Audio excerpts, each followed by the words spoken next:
एक गांव में ऋचा और प्रीति नाम की दो लड़कियां रहती थी। ऋचा दिखने में बहुत खूबसूरत थी, लेकिन प्रीति दिखने में खूबसूरत नहीं थी।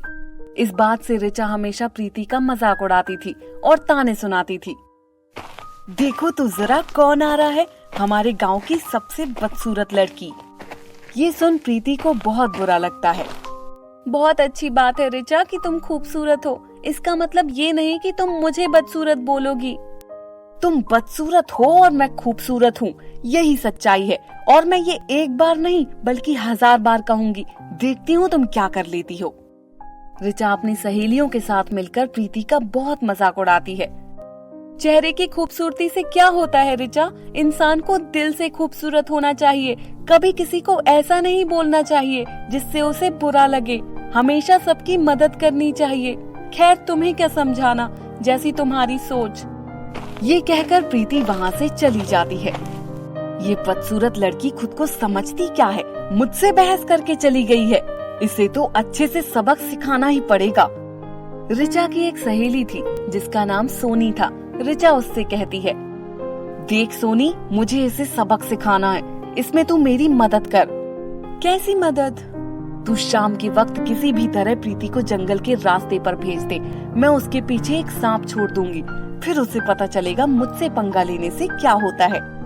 अगले दिन सोनी प्रीति के पास आती है। प्रीति, मुझे तुमसे एक मदद चाहिए।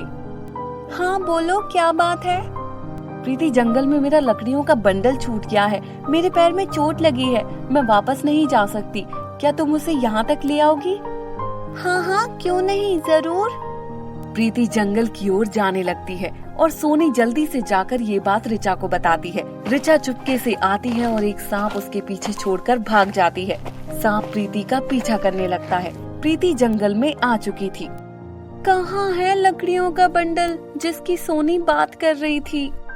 सांप प्रीति के पीछे पीछे आ रहा था। प्रीति की नजर उस सांप पर पड़ती है। हे भगवान, सांप, भागो भागो यहाँ से। ये कहकर प्रीति बहुत तेज दौड़ने लगती है। दौड़ते दौड़ते वो एक नदी के पास पहुंचती है और पीछे मुड़कर देखती है तो वहाँ कोई सांप नहीं था। लगता है वो सांप भाग गया। चलो, नदी में आ ही गई हूँ तो नहा ही लेती हूँ। प्रीति नदी में उतर जाती है और नहाने लगती है। नहाते वक्त पानी में उसे उसका चेहरा दिखता है। सभी मेरे इस रूप का कितना मजाक उड़ाते हैं। काश मैं बाकियों की तरह खूबसूरत हो जाती। प्रीति थोड़ा आगे जाती है तो उसे नदी के बीचों बीच एक पेड़ दिखाई देता है। अरे, नदी के बीचों बीच पेड़ कैसे हो सकता है? प्रीति पेड़ के पास आती है और वहीं नहाने लगती है। साबुन रहता तो कितना अच्छा होता, और भी अच्छे से नहा पाती। प्रीति के इतना कहते ही उस पेड़ से एक चिड़िया निकलती है और एक डाल पर आकर बैठती है। ये देख प्रीति हैरान रह जाती है। मैं इसी पेड़ पर घोंसला बनाकर रहती हूँ। ये एक जादुई पेड़ है। ये देखो, कुछ पत्ते लटक रहे हैं। इन पत्तों को तोड़ो और तुम्हें जो भी चाहिए वो मांगो। प्रीति उस जादुई पेड़ के पत्ते को तोड़ती है और कहती है, काश मुझे ऐसा साबुन मिल जाता जो मुझे बहुत ही खूबसूरत बना देता। ये कहते ही पूरा पेड़ जादुई साबुन के पेड़ में बदल जाता है और पूरे पेड़ पर साबुन लटके हुए दिखते हैं। तुम इसमें से एक साबुन तोड़ लो और चली जाओ, ये जरूर काम करेगा। प्रीति एक साबुन तोड़ती है और उसे लगाकर अच्छे से नहाती है। वो नदी से निकलती है तो देखती है वो बहुत खूबसूरत बन चुकी है। खूबसूरत बनकर वो गांव में आती है। सभी उसकी खूबसूरती की चर्चा करने लगते हैं। जब ऋचा ये देखती है तो उसे विश्वास नहीं होता। वो सोचती है, ऐसा क्या मिल गया इसे जंगल में जो ये इतनी खूबसूरत बन गई? मुझे भी जाकर देखना पड़ेगा। ऋचा जंगल में आती है और प्रीति की माँ प्रीति से जंगल से कुछ लकड़ियाँ काट कर लाने को कहती है। प्रीति जंगल की ओर आने लगती है। जिस सांप को ऋचा ने छोड़ा था वो सांप ऋचा को डस लेता है और ऋचा बेहोश होकर गिर जाती है। जब प्रीति लकड़ियाँ तोड़ने आती है तो वो ऋचा को बेहोश देखती है। अरे ऋचा, क्या हो गया तुम्हें? प्रीति तुरंत उसे लेकर अस्पताल पहुंचती है और समय रहते ही डॉक्टर उसकी जान बचा लेते हैं। ऋचा को अपनी गलती का एहसास हो जाता है और वो प्रीति से माफी मांगती है। प्रीति मुझे माफ कर दो, मैंने तुम्हारे साथ अच्छा नहीं किया और तुम सही कहती थी, खूबसूरत चेहरे से कुछ नहीं होता, खूबसूरत दिल होना चाहिए। आज तुम्हारी वजह से मेरी जान बच पाई, तुम्हारा बहुत बहुत शुक्रिया। प्रीति ऋचा को माफ कर देती है। ऋचा प्रीति को सारी बातें बताकर उससे माफी मांग लेती है और प्रीति उसे माफ कर देती है। वो दोनों अच्छी दोस्त बन जाती हैं और खुशी खुशी रहने लगती हैं। बादलों में जादुई दो घर। एक गांव में शिल्पा नाम की बहुत ही खूबसूरत सी लड़की रहती थी। सभी उसकी खूबसूरती के दीवाने थे। उसे इस बात का बहुत घमंड था। पूरे गांव में सबसे सुंदर लड़की मैं ही हूँ। अरे कोई मेरे जैसा ढूंढ कर तो दिखाओ। उसी गांव में एक मोना नाम की लड़की भी रहती थी। मोना दिखने में शिल्पा जितनी खूबसूरत तो नहीं थी, लेकिन स्वभाव में वो शिल्पा से बहुत अच्छी थी। पूरे गांव में अगर शिल्पा की खूबसूरती की चर्चा थी, तो दूसरी ओर वहीं मोना की सादगी की चर्चा थी। एक दिन तभी शिल्पा अपने मन में सोचती है, मैं चाहती हूँ कि पूरे गांव में सिर्फ मेरी ही चर्चा हो, इस मोना की नहीं। लेकिन पता नहीं लोगों को इस बदसूरत सी लड़की में क्या दिख जाता है। शिल्पा मोना से बहुत जलती थी। मोना कुछ सामान लाने तभी दुकान जा रही थी। तभी उसने एक बूढ़े बाबा को सड़क पर गिरते हुए देखा। अरे बाबा जी उठिए, आप ठीक तो है ना? मोना बाबा को उठाने की कोशिश कर रही थी। तभी उसे रास्ते से गुजरती हुई शिल्पा दिखी और उसने उसे आवाज लगाकर कहा, अरे शिल्पा, शिल्पा मेरी बात सुनो, जरा इधर आओ। अरे भला मैं क्यों आऊँ तेरे बुलाने पर? तुम बस ऐसे ही मुझे बुलाती रहो। मैं तो चली अपना काम करने, आई बड़ी मुझे बुलाने वाली। मोना के साथ इस तरह से व्यवहार करके शिल्पा वहाँ से चली जाती है और बेचारी मोना अकेले ही बाबा को उठाकर एक पेड़ के नीचे बैठाती है। अरे मैं कहाँ हूँ? बाबा आप बिल्कुल सुरक्षित हैं, आपको कुछ भी नहीं हुआ। बेटी तुमने मेरी जान बचाई, इसके लिए तुम्हारा बहुत बहुत शुक्रिया। ये लो मेरी तरफ से तुम्हें एक तोहफा। बाबा मोना को एक खिलौना दे देते हैं और मोना उसे लेकर घर आ जाती है।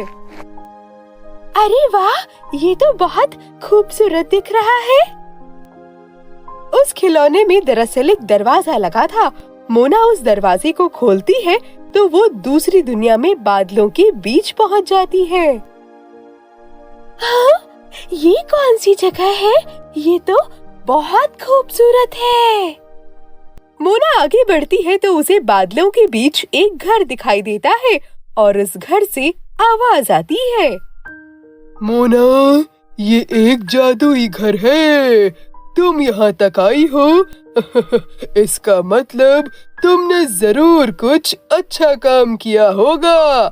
मांगो तुम जो भी मांगना चाहती हो।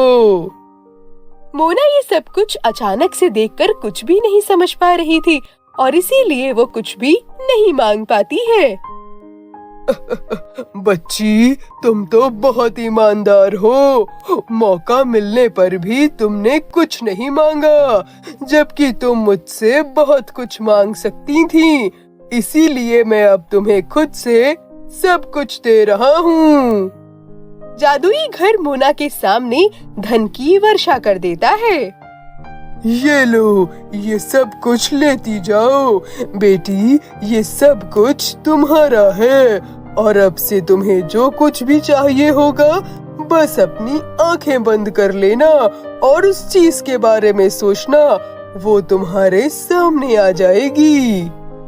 घर आकर मोना उस धन से कई गरीब लोगों की मदद करती है और अपने घर की मरम्मत भी करवाती है।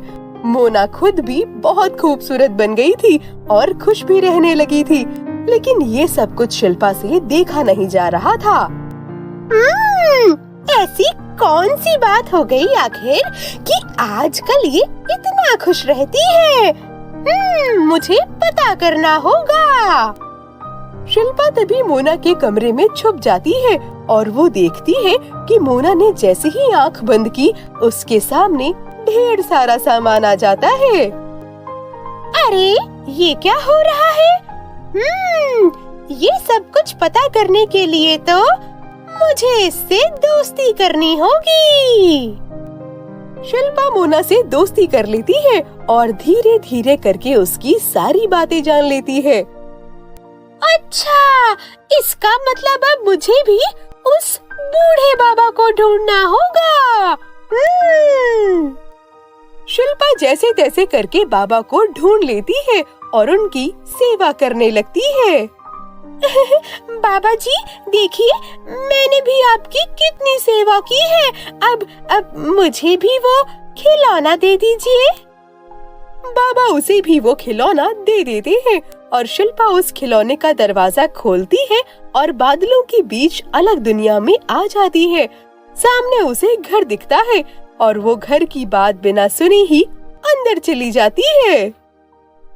अरे मुझे भी जल्दी से ढेर सारा धन दे दो, मैं तो बहुत अमीर बनना चाहती हूँ, जल्दी करो। रुको, अभी देता हूँ। घर शिल्पा को भी बहुत सा धन दे देता है। वो खुशी खुशी सारा धन लेकर बाहर आने का सोचती है और तभी उसके सामने एक और घर आ जाता है। अरे एक और घर, इसका मतलब इसमें भी ढेर सारा पैसा होगा। लालच में शिल्पा उस दूसरे घर में भी अंदर चली जाती है। लालच की वजह से यहाँ पर आई हो ना, अब हमेशा के लिए कैद हो जाओगी और कहीं नहीं जा पाओगी। शिल्पा उस घर में कैद हो जाती है। पूरे गांव में सभी लोग शिल्पा को ढूंढने लगते हैं और उसके लिए परेशान हो रहे थे। तभी वो बाबा मोना के पास से गुजरते हैं। अरे मोना बेटी, मेरे पास एक लड़की आई थी और मुझसे वो खिलौना मांग कर ले गई थी। ये सुनकर मोना समझ जाती है कि शिल्पा भी वहीं दूसरी दुनिया में चली गई होगी।